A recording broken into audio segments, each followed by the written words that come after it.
La ONU siempre ha sido considerada el organismo regulador del mundo. Es la encargada de fomentar la paz y administrar sanciones a aquellos países que rompen con la tranquilidad que existe en el planeta.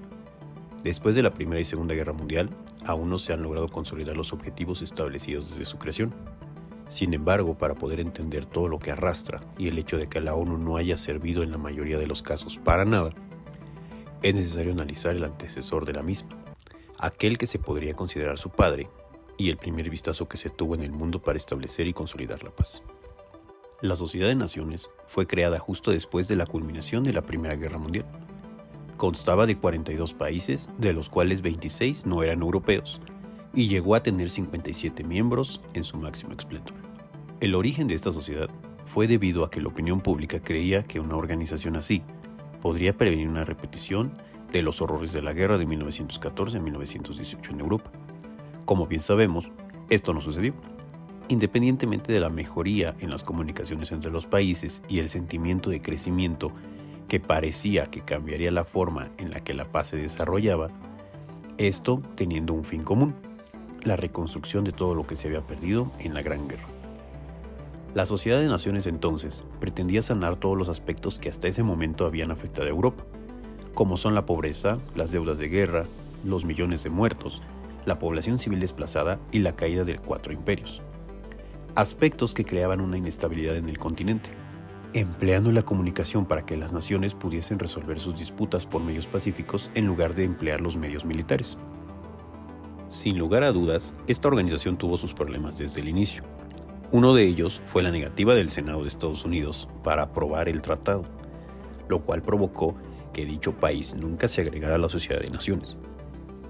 El segundo problema fue la exclusión sistemática de Alemania y Turquía, debido a su condición de países derrotados en la Primera Guerra Mundial. Asimismo, se consideró que los alemanes eran directamente responsables del desarrollo de la Gran Guerra. Otro aspecto importante fue la exclusión de la Unión Soviética, debido al carácter comunista de su gobierno, creando un cordón de estados anticomunistas para impedir la dispersión de esta ideología en el mundo. Uno de los detalles importantes en la pérdida de su credibilidad fue cuando en 1923 Francia ocupó la región alemana de Ruhr para exigir reparaciones de guerra, sin que este hecho fuera condenado por la Sociedad de Naciones, siendo que estaba prohibido oficialmente el cobro de este tipo de cuestiones mediante intervenciones militares, ocasionando un duro golpe a la sociedad, ya que Francia era uno de sus grandes impulsores, quienes justificaron y legitimaron esta ocupación, quedando la idea de la paz muy de lado. Un segundo golpe fue la intervención de Manchuria por parte de Japón en 1931. Japón abandonó la Sociedad de Naciones en 1933, condenado por la agresión, sin recibir sanción alguna y sin devolver el territorio a China. De este modo, la Sociedad de Naciones nunca logró consolidar una autoridad real hacia sus miembros, quienes no solo no recibían sanciones adecuadas, sino que solo les bastaba retirarse de la misma y quedarse con el territorio ocupado. Un ejemplo de esto fue en 1934, cuando la Asamblea General dictó una resolución con respecto a la Guerra de Chaco, la cual se desarrolló entre 1932 y 1935, teniendo como involucrados a la República de Paraguay y la República de Bolivia. Este fallo favoreció a Bolivia con respecto a la disputa del territorio. La República de Paraguay desafió a la autoridad y se retiró de la Sociedad de Naciones para después volver a invadir Bolivia y arrebatarle el territorio que se le había otorgado, teniendo como sanción nada. Pese a las sanciones que la Sociedad de Naciones implementó a la Italia de Mussolini, se demostró que la organización era impotente para mantener la paz, siendo que dichas sanciones no fueron acreditadas por los demás países. Finalmente, Mussolini se retiró a Italia de la organización y se alió con Alemania, quedando la entidad sumamente marginada cuando Francia e Inglaterra decidieron emplear diversas estrategias de manera independiente para combatir el fascismo. Finalmente, fue la Guerra Civil Española la que acabó la tumba de esta organización, siendo que este hecho histórico abrió el camino para la Segunda Guerra Mundial, considerando también la invasión de Alemania a Polonia, consolidando el fracaso de la Sociedad de Naciones.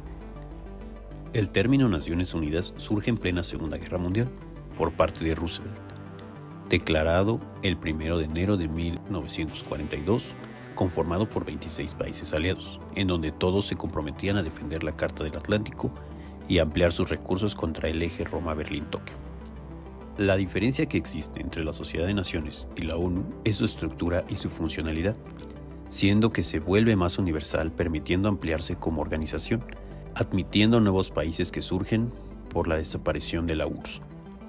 Siendo que la ONU sí aglomera las grandes potencias del mundo, con esto busca el mantener una hegemonía sobre los países miembros, manteniendo la paz, cooperación internacional y la seguridad. La actual organización refleja parcialmente estos propósitos, ya que el Consejo de Seguridad está conformado por 5 miembros permanentes, y los cuales tienen el poder de veto en cualquier resolución: la República Popular de China, Rusia, Francia, Reino Unido y Estados Unidos, considerando que estos 3 últimos son los que más intereses tienen cuando de territorio se habla. Independientemente de su conformación y miembros, la ONU ha demostrado una y otra vez que no está capacitada para los fines que se proclamaron desde el inicio.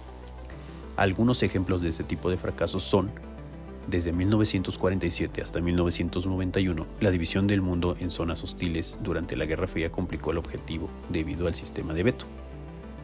Desde el año 1991, las misiones de la ONU se han vuelto más complejas, abarcando aspectos no militares para garantizar un adecuado funcionamiento de las instituciones civiles. Sin embargo, durante la Guerra Fría, Estados Unidos y la Unión Soviética acusaron a la ONU de favorecer a la otra superpotencia. En el 93, la Unión Soviética obligó a renunciar al secretario general debido a la negativa de tratar con él. Podemos observar, las superpotencias que pertenecen a la ONU solamente buscan su beneficio, desacreditándola una y otra vez con respecto a cómo actúa en base a sus intereses personales. Un aspecto importante de la ONU es el poder de veto que tiene el Consejo de Seguridad Permanente, el cual se ha destacado por favorecer y velar por los intereses geopolíticos de estos países. Ejemplos de ello hay muchos. En este caso, Afganistán, Panamá, Irán, Chile, Irak, Vietnam, Corea, Nicaragua y El Salvador. En todos estos casos, la ONU no intervino y no proclamó ninguna sanción. De igual forma, se ha proclamado reproches de que la Asamblea General tenga un poder limitado y el secretario general no tenga un rol definido, es decir, cuánto poder tiene y las facultades del mismo, cosa que se ha aprovechado para beneficiar a las potencias miembros.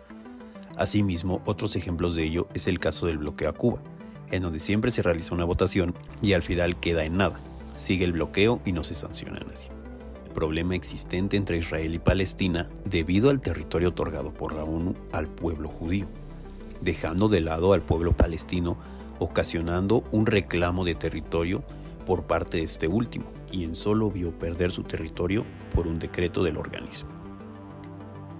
Linda Polman, en su libro De brazos cruzados, el fracaso de la ONU en los conflictos armados, sostiene una tesis con respecto a que los países más poderosos manipulan a la ONU por sus propios intereses, cosa que nadie tiene duda. Sin embargo, Polman habla con respecto a lo que pasa en el campo de batalla con los cascos azules, grupos militares de la ONU. Las Naciones Unidas es una organización con 191 países, de los cuales 144 están calificados como estados pobres.